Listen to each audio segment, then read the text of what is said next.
to hear about it. And then when I was in the middle of the surgery, driving home, I thought, well, very sensible person. He still wants to talk about it because it's still here. It's still a reality. We all have learned to live with it. We go through our lives as if COVID is not around, but it's around. And all those learned speakers who came before me, I think they have said the key message already. But I'll try to make it bring a few messages because as a GP, what I see in reality on the ground.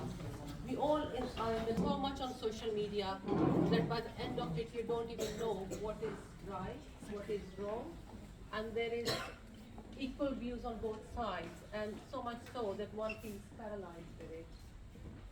But I've been GP in this surgery for 27 years, and before I was used to the patient care, so I'm very familiar, hopefully, with this population and what I experienced that.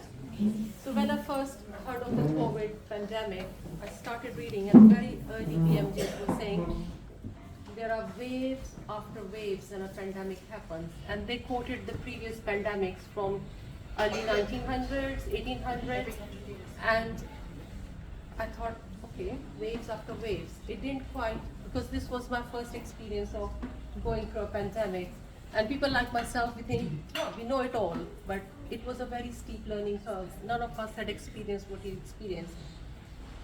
So I gave my team a message that we have to prepare for waves, and it may go on for years.